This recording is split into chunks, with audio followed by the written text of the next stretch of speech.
How do you get along with the royal family these days? Oh, quite well. Do you ever visit them, or...? When I go to England, I do. A king abandoned his crown for her. She owned jewels worth millions, but by the time Wallis Simpson died, every single piece was gone. Her letters, her silver, her diamonds. All of it vanished while she lay helpless in a locked room, unable to speak, unable to fight back. The story alleged love affairs. I don't remember any love affairs like that anyone would know about. The person who took it all was not a thief in the night. She was the one person Wallis trusted to protect her. What this woman did is almost too disturbing to believe. And for years, absolutely nobody stopped her. By the mid-1970s, a woman who had once been one of the most talked about figures in the world was living out her final years almost entirely alone, confined to a single room in a grand house on the edge of Paris. The curtains were often drawn. Visitors were few. The nurses who attended to her worked quietly, doing what they could to keep her comfortable. Outside, the city carried on as it always had, indifferent to the woman inside who had, decades earlier, changed the course of British royal history. Her name was Wallis Simpson, though the world knew her formally as the Duchess of Windsor.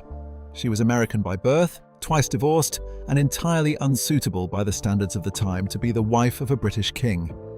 And yet that is precisely what she came close to becoming.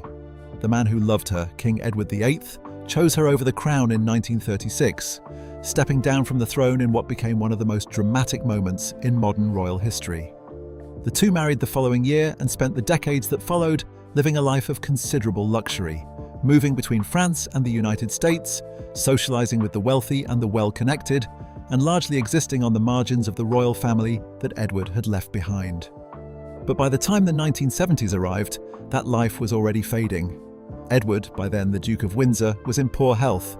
He had been diagnosed with throat cancer, and in May 1972, he died at their home in the Bois de Boulogne in Paris. Wallis was 75, years old at the time of his death.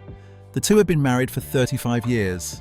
Whatever complicated feelings others had about their relationship, there was little doubt that she had been the defining presence in his life, and he in hers. His death left her without the person who had, quite literally, given up everything to be with her. What followed was a long, slow, and deeply unhappy decline. Wallis's physical health began to deteriorate in the years after the Duke's death. She suffered from arteriosclerosis, a narrowing of the arteries, which over time affected her ability to think clearly and communicate.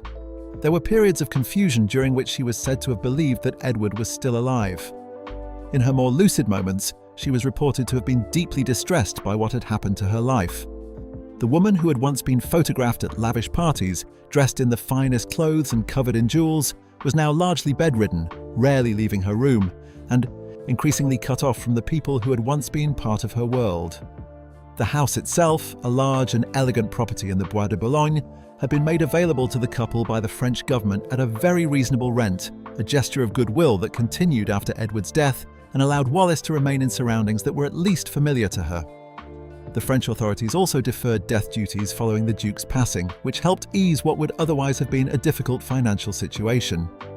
Edward's spending habits had consistently outpaced his income, and his royal allowance, which he had long complained was not enough to sustain the lifestyle he and Wallis maintained, left her in a precarious position once he was gone.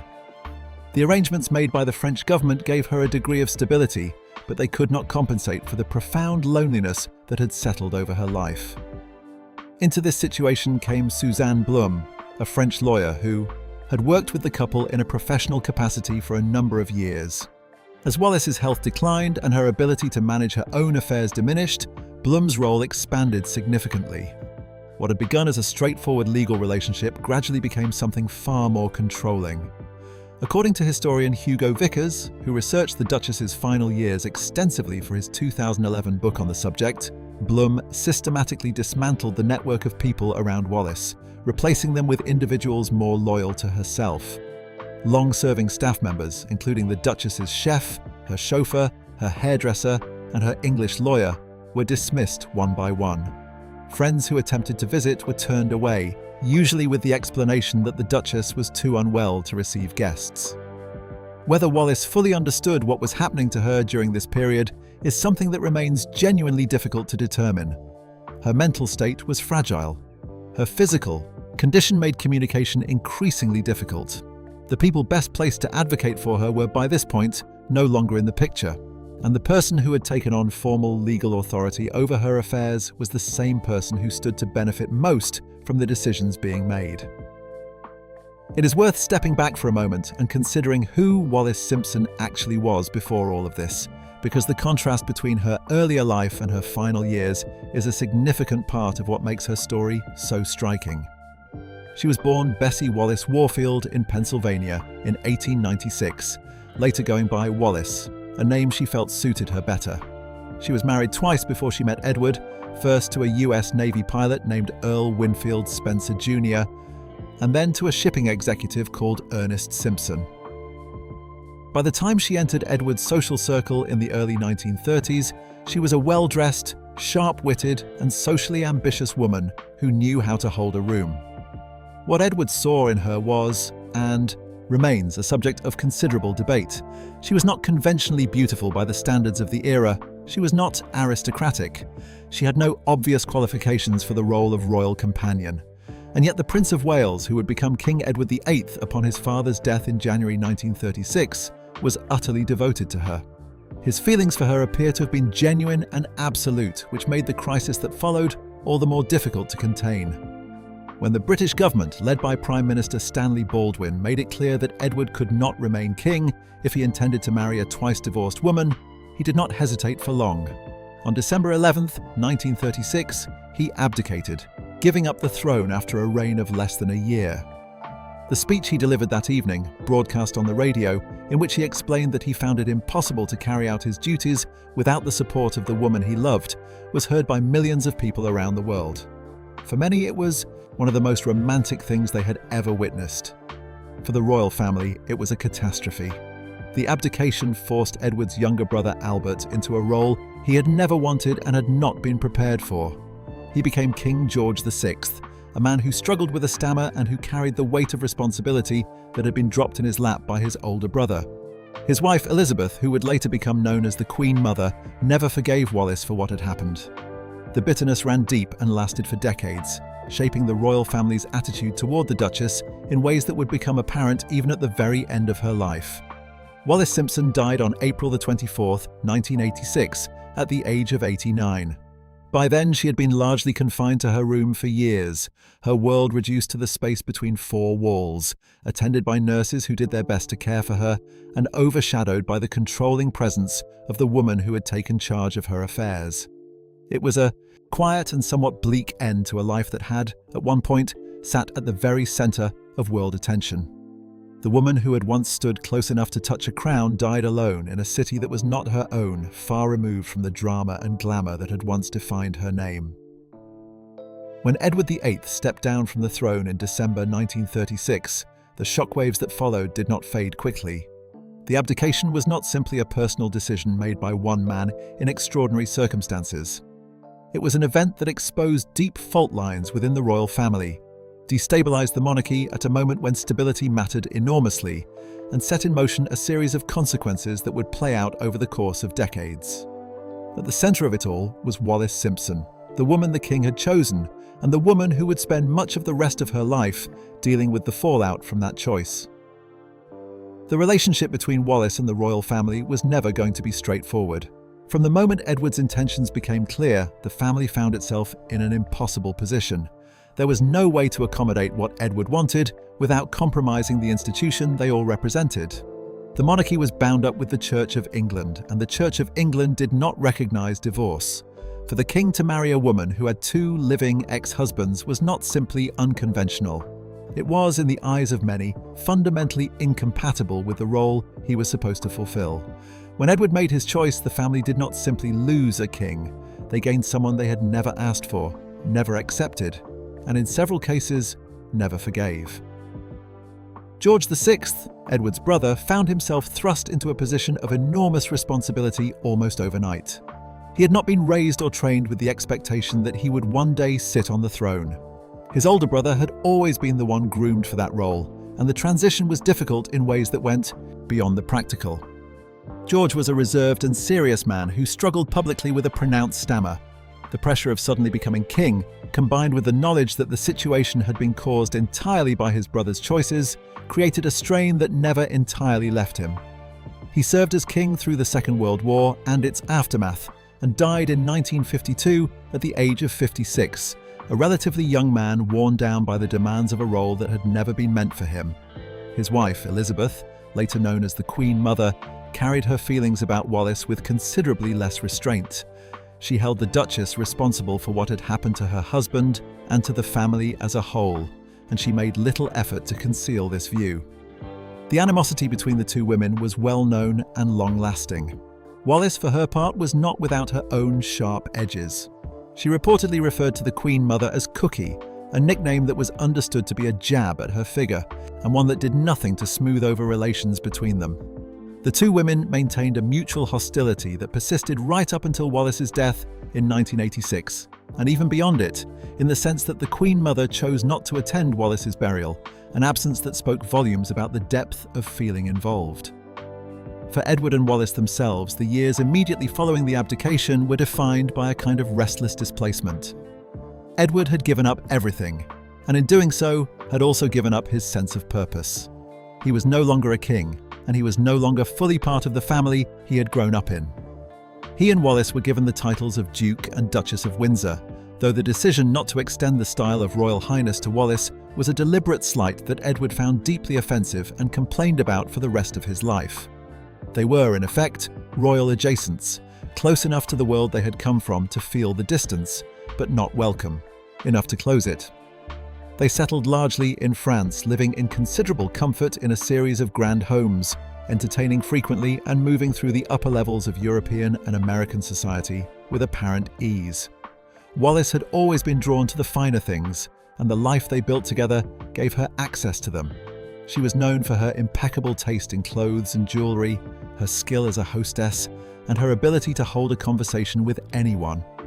The jewels that Edward gave her over the years were extraordinary, a collection that reflected not only great wealth, but an almost obsessive devotion on his part. She wore them well, and she was photographed in them often, an image of elegance and confidence that became closely associated with her public persona.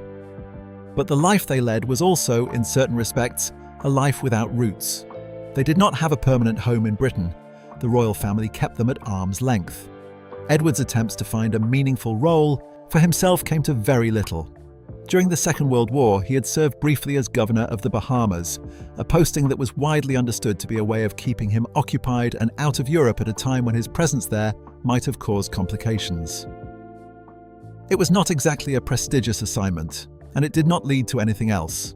After the war, the couple returned to their life in France, to the parties and the travel and the socializing, and to the quiet awareness that they existed on the periphery of a world they had once been very much at the center of.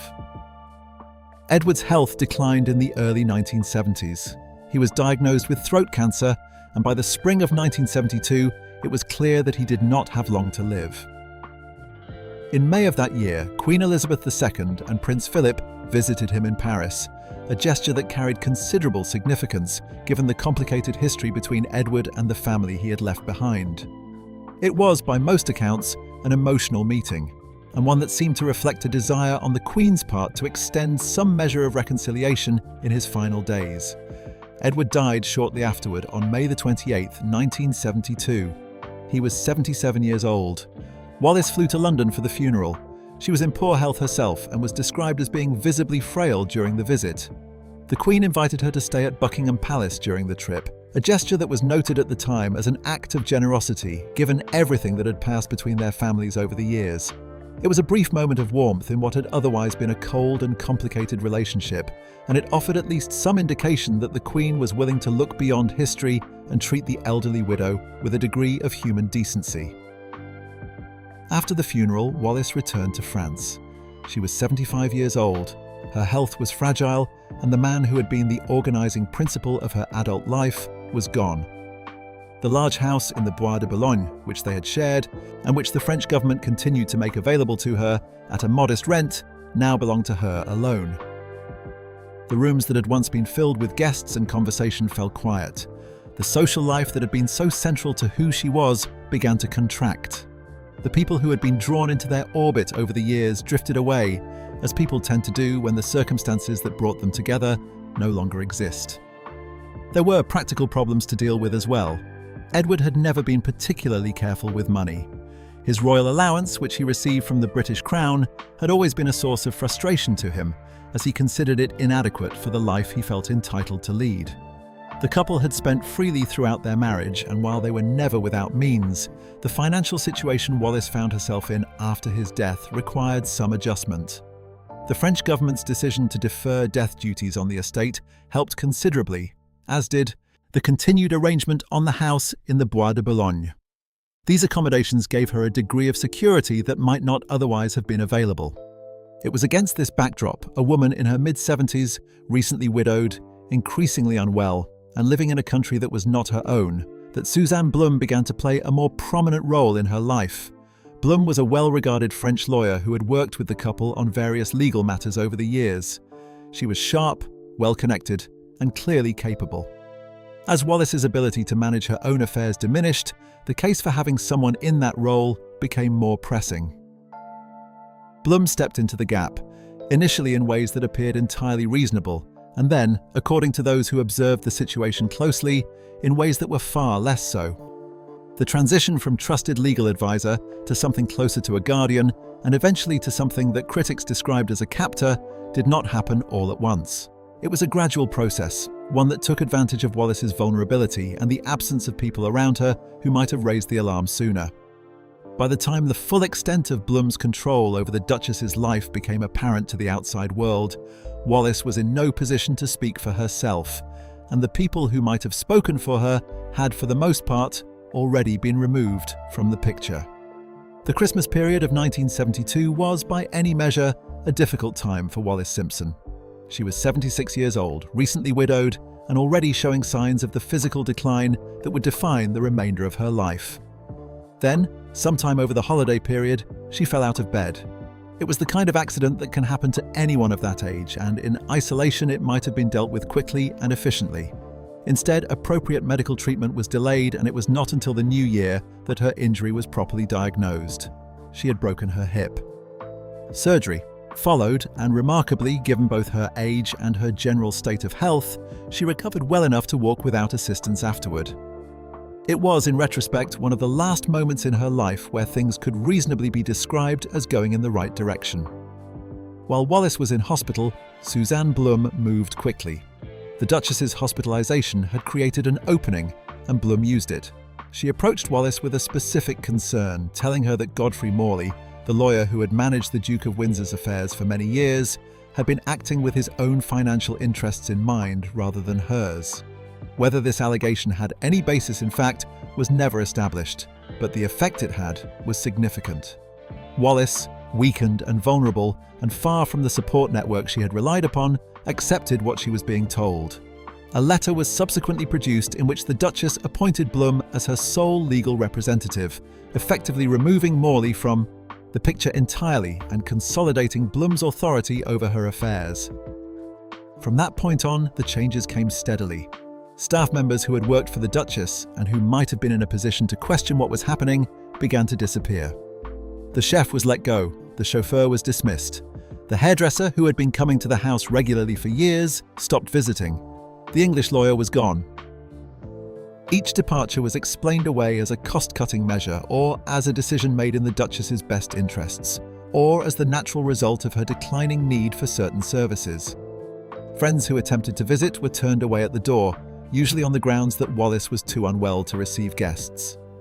The explanation was plausible enough on its face, given that her health genuinely was deteriorating, but the effect was to leave her increasingly isolated, surrounded by fewer and fewer people who had known her before Blum's influence had taken hold.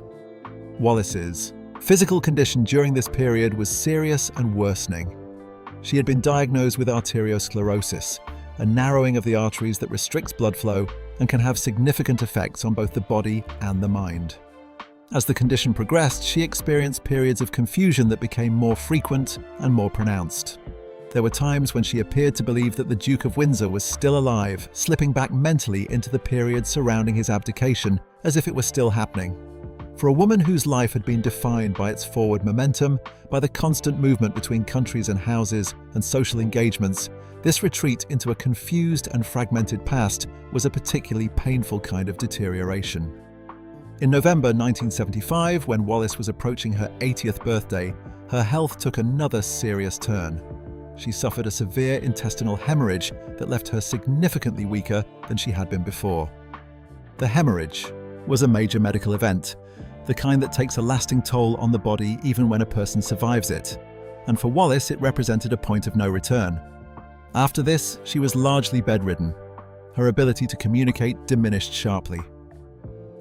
The woman who had once been celebrated for her wit and her ability to hold a conversation was now, for long stretches of time, unable to speak at all.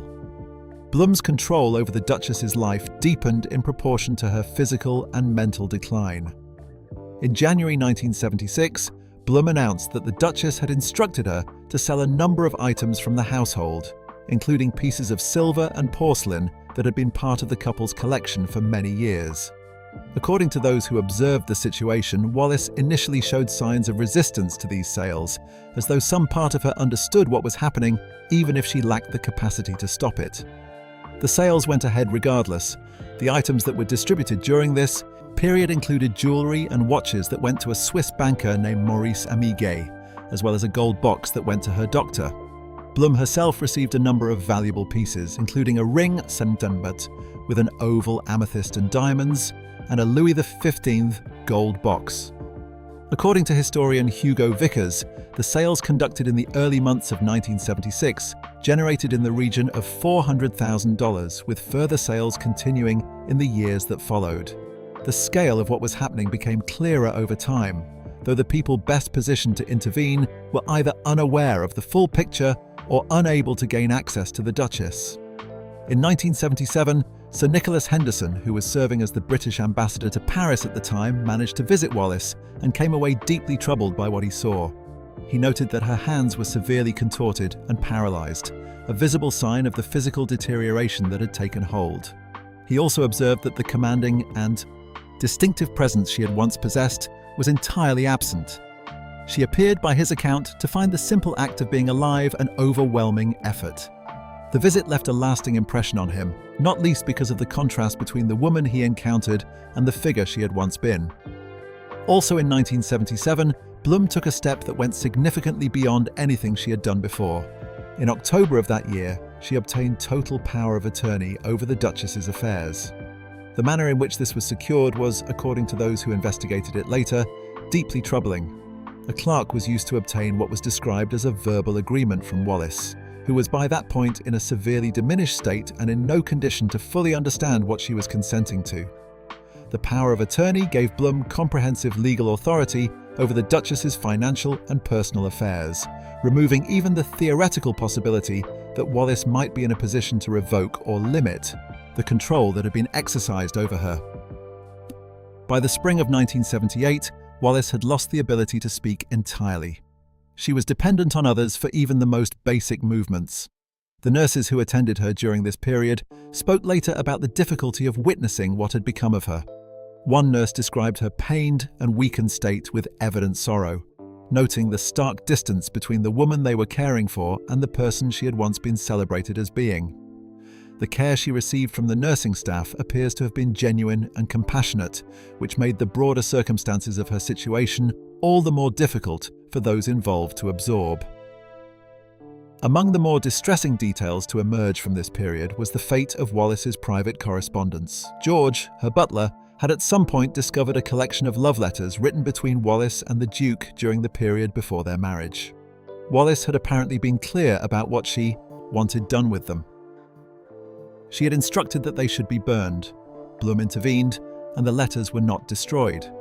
Instead, they were preserved, and after the Duchess's death, they were published, with Blum claiming to have received authorization from Wallis to do so.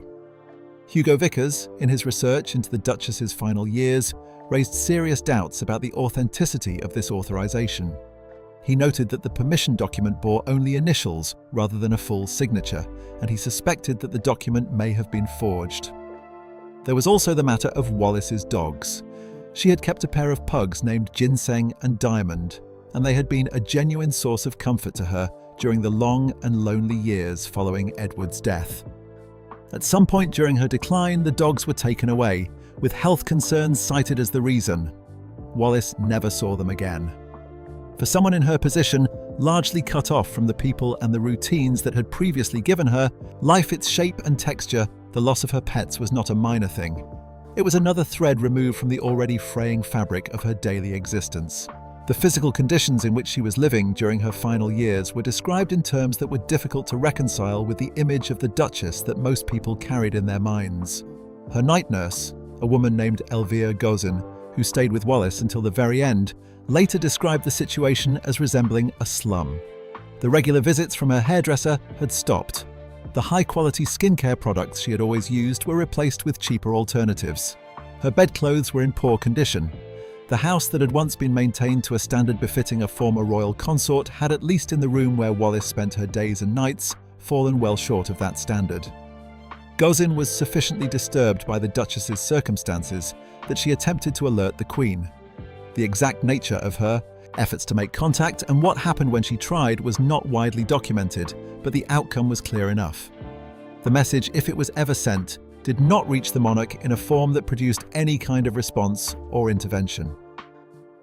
Wallis remained where she was, in the room that had become her entire world, attended by nurses who cared for her but were unable to do anything about the larger situation that surrounded her. What makes the story of Wallis Simpson's final years so unsettling is not simply that she suffered, though she plainly did. It is the combination of circumstances that allowed it to happen.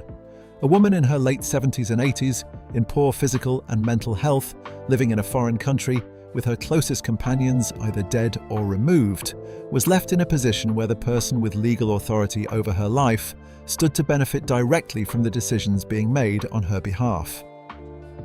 The checks that might ordinarily have existed were systematically dismantled. The people who might have raised concerns were kept away. And the woman at the centre of it all was in no position to speak for herself. The irony, if that is the right word for something so bleak, is that Wallis Simpson had spent the most dramatic years of her life being accused of having too much influence over the people around her. She had been cast as a manipulator, as someone who bent others to her will, as the woman who had persuaded a king to abandon his responsibilities. Whatever truth there was in that characterization, the reality of her final years told a very different story. The woman who had once been seen as dangerously powerful ended her days as someone almost entirely without power, subject to the decisions of others, and unable to do very much at all about any of it. Wallis Simpson died on April 24, 1986. She was 89 years old. The end, when it came, was quiet, which was perhaps the only thing about her life that could be described in those terms. The rite. Reverend James Leo, who served as Dean of the American Cathedral in Paris and had remained a constant presence in her life during those final years, administered the last rites to her in the days before she passed. He recalled afterward that she had squeezed his hand as he read to her from the Bible, a small and fleeting gesture that suggested some degree of awareness in a woman who had otherwise been largely unreachable for a long time. It was one of the last signals of the person still present beneath the illness and the years of decline. Her night nurse, Elvira Gozin, who had stayed with the Duchess until the very end, took photographs of Wallis in her final period. The images were published after her death. They showed a frail and diminished figure, barely visible above the sheets, surrounded by life support machinery. They were not easy photographs to look at, and they stood in stark contrast to the images most people associated with the Duchess of Windsor, the sharp and elegantly femme dressed woman captured in photographs from the 1930s and 1940s, draped in jewels and apparently entirely in command of whatever room she happened to be in. The distance between those two sets of images said a great deal about what the intervening decades had brought. Lady Diana Moseley, who had been a close friend of the Duchess for many years, spoke publicly after Wallis's death and expressed a sentiment that others who had known her seemed to share. She said that she felt relief and that the final years of Wallis's life had barely constituted a life at all. It was a candid and somewhat bleak assessment, but one that was hard to argue with, given everything that had happened. The prolonged nature of the Duchess's suffering, the years of immobility and confusion and isolation, had been difficult for those who cared about her to witness, even from a distance. The funeral service was held at St. George's Chapel at Windsor Castle, the same chapel where the British royal family has marked its most significant occasions for centuries. The service lasted less than 30 minutes, which was notably brief by the standards of such events, and it was a subdued and relatively modest affair compared to the grandeur that typically accompanies royal funerals. The guest list numbered around 100 people. Among those present were the then Prince Charles and Princess Diana, Prime Minister Margaret Thatcher, and the leader of the Labour Party, Neil Kinnock. The Queen sent a wreath of white, orange and yellow lilies, which was placed on the coffin.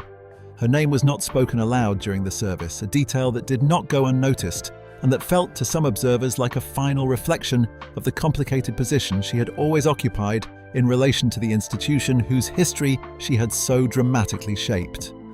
The burial that followed was a private ceremony, attended only by a small number of people. The Queen was there, as was the Duke of Edinburgh, Prince Charles, and Princess Diana. A handful of Wallis's aides and friends were also present. She was laid to rest beside her husband in the royal burial ground near Frogmore Cottage on the grounds of Windsor Castle, in the same place where the Duke of Windsor had been buried 14 years earlier. After nearly 15 years of living without him, the two were reunited in death, side by side in the quiet of the Windsor grounds, far from the Paris house where she had spent her final years, and far from the drama that had defined the earlier part of both their lives. The Queen Mother did not attend the burial. The Queen had, according to accounts of the day, requested her absence. Given the depth and the duration of the Queen Mother's feelings about Wallis Simpson, this was perhaps not surprising, but it was nonetheless a telling detail. Even at the very end, with the Duchess already gone, the old animosity had not entirely released its grip. The wounds that the abdication crisis had opened within the royal family in 1936 had never fully healed, and the burial of the woman at the centre of that crisis did not close them. It was Princess Diana who provided perhaps the most unexpected detail from that day. She later described witnessing something she said she had never seen before and did not see again, the Queen shedding a tear as Wallis was laid to rest. Diana said it was the only time she had ever seen the monarch weep. What prompted that moment is something only the Queen could have known for certain. It may have reflected grief in a conventional sense, or something more complicated, a recognition of the human cost of a situation that had been defined for so long by duty and protocol and family politics rather than by ordinary feeling. Whatever the emotion behind it, the image of the Queen crying quietly at the graveside of the woman her family had spent decades resenting offered a glimpse of something more personal than the occasion might otherwise have suggested. Wallis Simpson's story does not lend itself to straightforward conclusions. She was a figure who inspired strong reactions throughout her life and continued to do so long after her death.